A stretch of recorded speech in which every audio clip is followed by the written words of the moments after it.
grammar. Now the second one is attribute grammar, which is also interesting language, I know. Okay, the speaker is Lucas, and it's closed with Ted and Ari. So, Lucas, can you start? All right, well, thank you for the introduction. Yeah, welcome. Sorry about the slides. I'm not sure what's up with the projector resolution.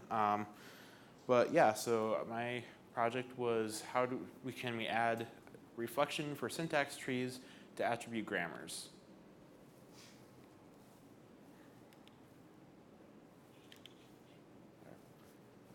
All right, so just to talk a little bit about the motivation for this. So a few different things. So one is think about an optimizing transformation to be performed on an abstract syntax tree that does some sort of simple rewrite, something like 0 plus any expression just becomes that expression.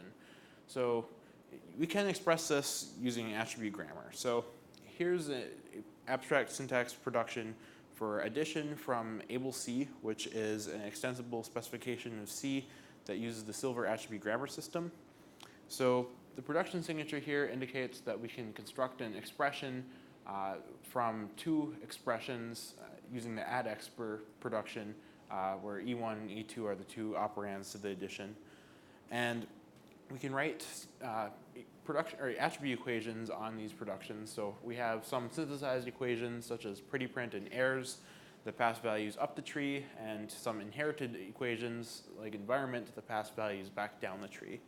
So we can implement this transformation as a synthesized attribute by just pattern matching on the first child of the add, seeing if it's a 0. If so, the result of the transformation is E2. And if not, then recursively just performing the transformation on the children.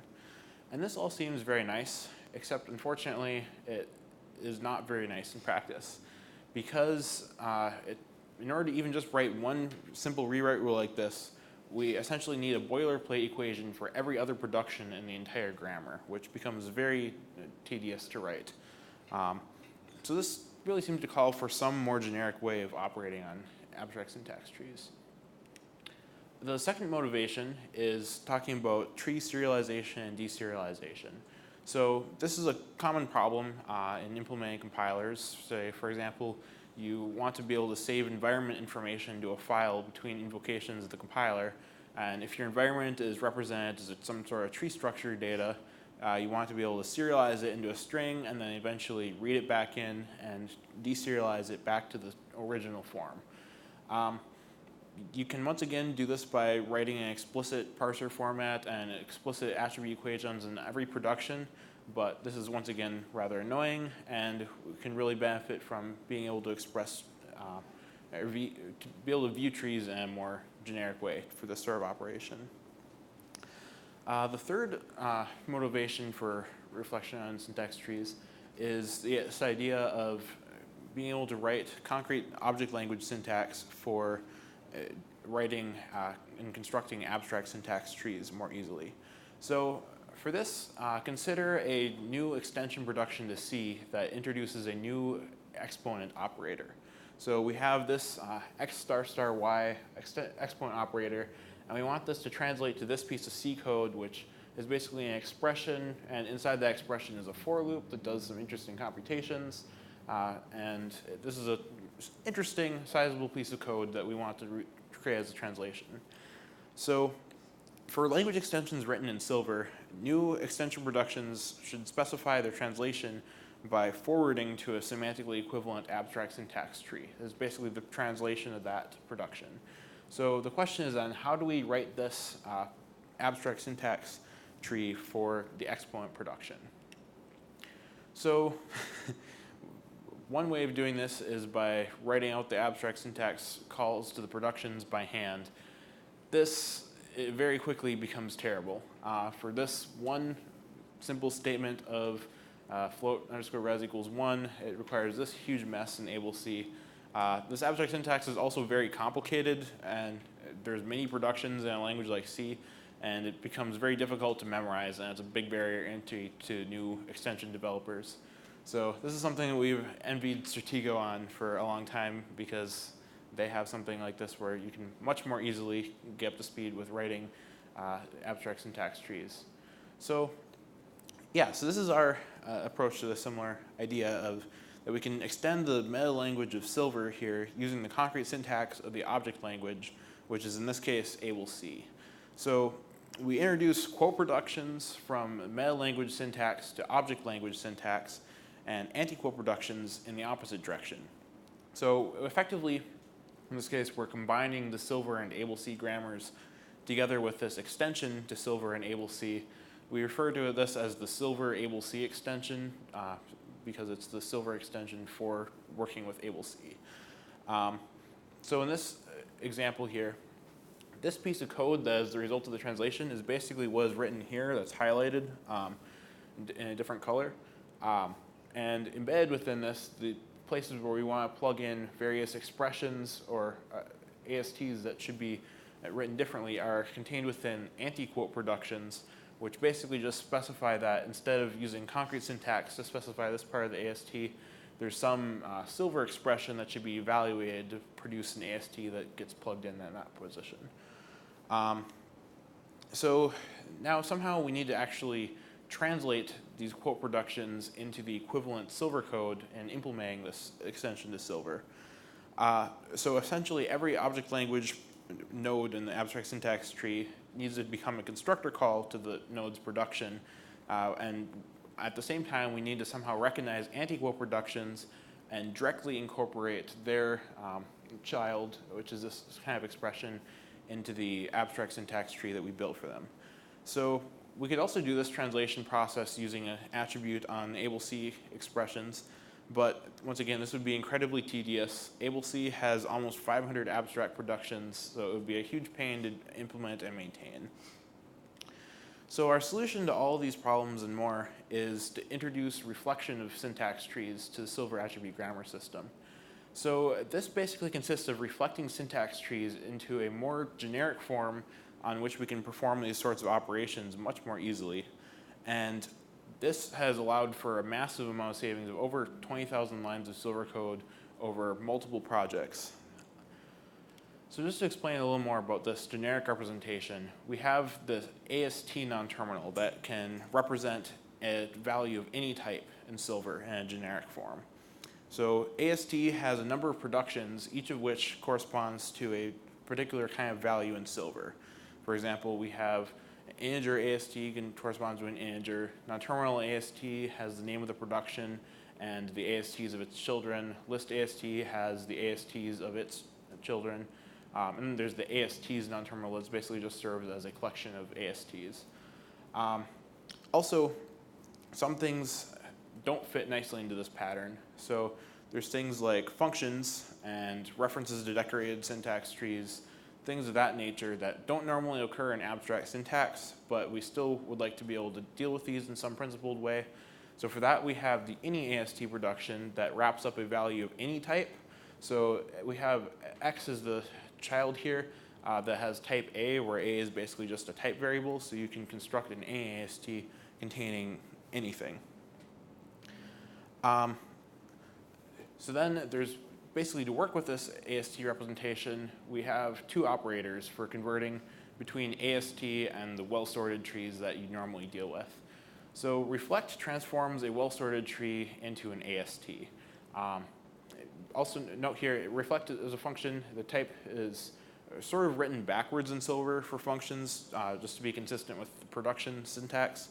So you might normally think of the type AST : A that takes an A and results in an AST is basically, in a language like Haskell, written A arrow AST. Reify is the inverse of reflect. So reify takes an AST and attempts to turn it back to a value of some type in its original form. And reify can fail because it can be the case that we have an AST that does not correspond to any well-sorted tree. So this would result in an error message. So for that purpose, the result type of reify is either a string error message as the left value or an A of some type you're trying to construct as the right value. So just as a short example of this, we have some abstract syntax tree from ABLE-C here. Reflecting it yields a non-terminal AST where we have a integer constant is the name of the production, and we have the children here, which are a string, a boolean, and another non-terminal. And then reify would return the original tree that we reflected here. It would be wrapped up inside a write because there was not an error in this case. So we can use reflect and reify to implement serialization and deserialization. So it's easy to use reflect and reify to transform between any tree and the AST form of it. So that leaves us with a much easier problem of just transforming between AST and string values. So Silver has some built-in features for specifying parsers. So we can use that quite nicely for writing a parser for ASTs in a stringified format and turning it back into AST. And we can perform the transformation in the other direction of the serialization by defining an attribute on the AST non-terminal itself. So this is a little bit what that looks like. So we have a serialization attribute here. It results in either a string error message as the left value or a string of the serialization as the right value. It can be an error because if we attempt to serialize in any AST, it's something like a function. Obviously, we can't turn a function into a string in any sensible way. But for something like a non-terminal, it's fairly straightforward. We just recursively serialize the children and then concatenate it together with some parentheses in the name of the production, and something similar for lists. And then for values, there's functions built into Silver for converting like integers and strings and booleans to and from a string format, where for strings we need to escape them. Any AST, as I mentioned, is once again just an error message. So the results of using this in the Silver compiler were fairly significant. So we were able to take almost 1,700 lines of handwritten code for serializing and deserializing the environment and replace it with 257 lines of code to use the serialization library instead. And this worked out to actually be almost 4% of the entire Silver compiler code base. This did come with some trade-offs. Unfortunately, the automatically serialized format is over twice as verbose as the hand-coded serialization format. It's less readable by humans than a hand-designed format, and also it makes builds take a couple seconds longer due to some lingering performance issues. However, we believe that this is by far acceptable as a trade-off because of the massive benefits to maintainability and extensibility of the environment. Now we'll talk a bit about how this transformation process works for concrete object syntax translation. So just looking at, remember this exponent example from earlier, we have quote productions such as ableC_expr and anti-quote productions such as $expr introduced by the Silver ableC extension. So as a working example of this, we're going to go with something a bit simpler. Imagine an extension that just introduces a divide by 2 operation. This is simpler than exponent, but contains the same concepts. So the expression that we're trying to divide by 2 is some Silver expression, is what's specifying it. And this is highlighted in bold throughout this example. So this E1 should be evaluated and plugged into the result and not specified with concrete syntax like the rest of the code here.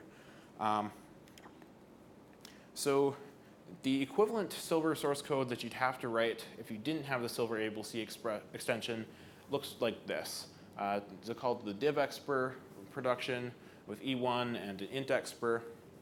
And parsing this in the Silver compiler would result in this Silver abstract syntax tree. It's an application, a Silver apply_expr is the function application to these arguments, which are the abstract syntax of E1 and int_expr. So the goal then is essentially that we want to generate the same abstract syntax for this as what we would get by parsing the equivalent plain Silver code. So parsing the Silver ableC abstract syntax produces this syntax tree, which contains a quote_expr and anti-quote_expr. And this quote_expr production forwards or translates to a call to reflect, and an access of a translation synthesized attribute on that resulting AST. So if we evaluate this reflect operation, we get this AST, which is the generic representation of the original Silver, or the ABLE-C abstract syntax.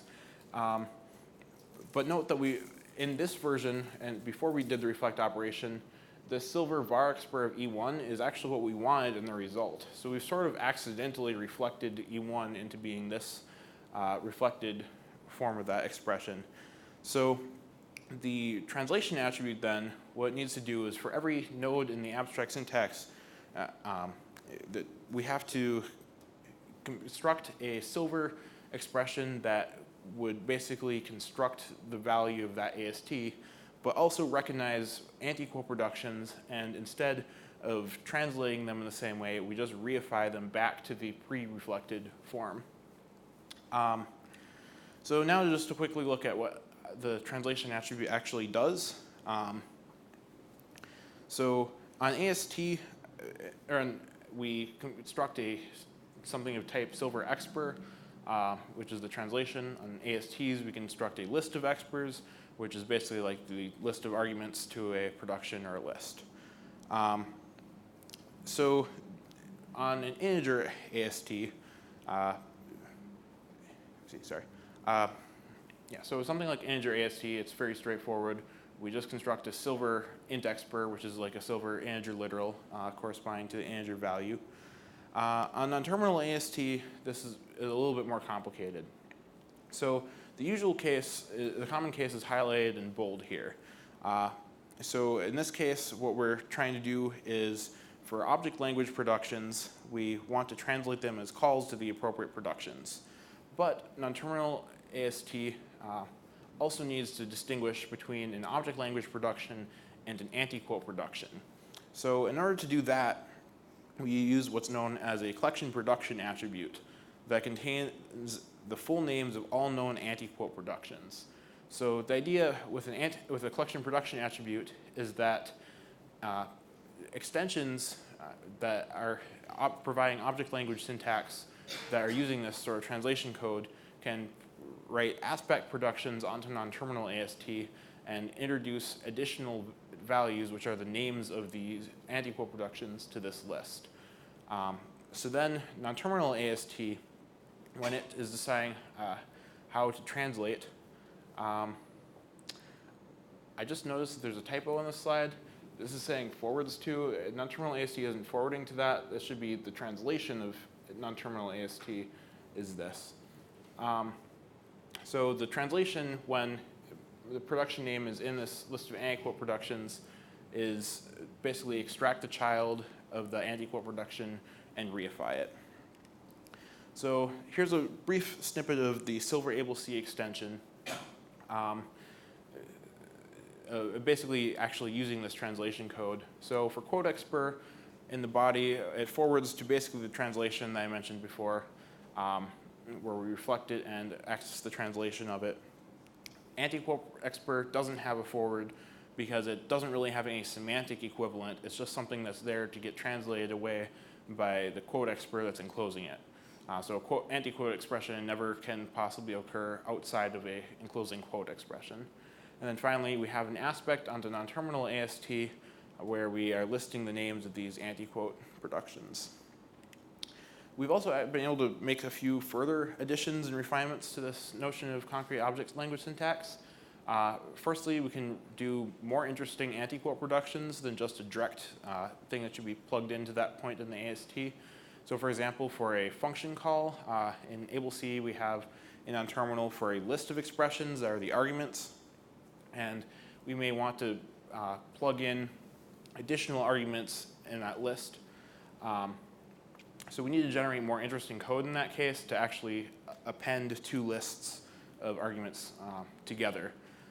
We can also use a very similar technique to this translation process for instead of constructing ASTs, instead if we want a pattern match on ASTs, it's a quite similar idea, which can be commonly useful for a lot of applications where we want to sort of pull ASTs apart in some for some complex abstract syntax. Also, if there's extensions to the object language, ABLE-C in this case, and we have like other ABLE-C extensions that want to use an existing ABLE-C extension's abstract syntax, we can actually just compose those ABLE-C extensions with the Silver compiler and the Silver ABLE-C extension, and just be able to immediately use those extensions and and write concrete object syntax for their abstract syntax. So the results of this were quite impressive. We were able to save about 18,000 lines of code across 30 ABLE-C extensions, which actually works out to be about 40% of the extension code base that we have. Also, it's important to note that these savings were basically mainly from new extensions that we wrote that were like very interesting and complex in ways where we probably would never have written them without this extension. So we would have had to write an enormous amount of extra code for doing all this tedious construction by hand. A couple of other applications for reflection, just briefly here. We can use this to perform substitutions on ASTs and abstract syntax in a quite similar way as the scrappy boilerplate work. So if you're implementing, say, a template extension to ABLE-C, this can come in useful. It's very difficult to define this on abstract syntax trees directly, but easy using the AST type. I'm running a bit short on time, but essentially this would just work by having a substituted attribute that transforms an AST into another AST and works in conjunction with an inherited attribute containing a list of substitutions to attempt to perform. So this was able to save a significant amount of boilerplate code in ABLE-C itself that we were previously using manually to perform these substitutions, about 12% of our code base. So once again, a very significant improvement using this more general mechanism. Finally, kind of a fun and interesting thing that we can also use this for is in implementing an interpreter for a staged programming language. So staged programming is basically a paradigm, as was nicely explained in the previous talk, where we can sort of manipulate abstract syntax trees as part of our programs. And basically construct programs out of pieces of abstract syntax and run them at runtime and do this all in a type-safe way. So we have an example here of using a meadow camel in this case. And sort of the canonical example is a power program where you are constructing an efficient function at runtime to perform an exponent operation in the most efficient way by repeated squaring. So we can implement an interpreter for this by representing values essentially alongside where you have an int value that holds an integer, closure value maybe. You also can have a code value that contains an AST.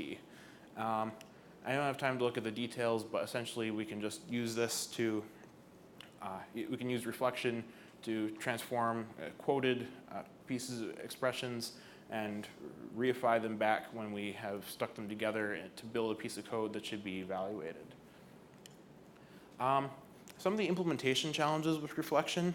So one is that reify actually requires runtime type inference in order to work properly. This essentially stems from because Silver supports polymorphic algebraic data types. For example, if you think of a production foo here that takes two things of type A as its children, now if you wanted to try and reify foo of A, the string A and the integer 42, suddenly, well, this shouldn't be allowed because you have two things that don't have the same type. So essentially we just need a add type information at runtime to Silver's Java runtime and unification and all that goes along with that in order to catch errors like this. Also, reify relies on Java reflection in order to work in the implementation because every production in Silver is compiled into a Java class, so we need to be able to find the appropriate class to use, and that has been generated by the production, so we have to look up the class by basically from the name of the production. And finally, also for the concrete object syntax work, one of the slight annoyances is that now your compiler depends on the object language itself. And so every combination of different object languages you want to work with, you have to build another version of the compiler, which is, once again, mildly annoying, but is something we can live with for the major benefits this has provided. And finally, just some future work with reflection. There's definitely more applications that we can explore. For example, a term rewriting extension to Silver, perhaps, or libraries for doing a visitor-style transversal over abstract syntax trees. There's definitely some performance improvements in profiling that can be done to catch some of the lingering points of slowness. Also, our group's done some interesting work with origin tracking of basically being able to trace how an AST has been constructed and basically where it came from in every point in the program. And so this has some interesting interaction with origin tracking because of how Reify builds the ASTs. So with that, I just want to thank you for your attention. And if anybody has any questions, and also I will be at the poster session tonight and Thursday if anybody would like to talk in more detail. Thank you.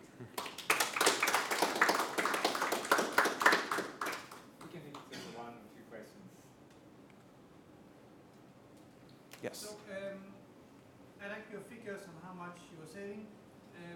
How many lines of code did it take to implement it? The reflection library itself? I don't remember offhand. There wasn't very much code in Silver itself. Most of the code we wrote for this was in the Java level of adding this generated type information. I don't have numbers off the top of my head, but I know it was much less than the amount that we saved by using the concrete object syntax.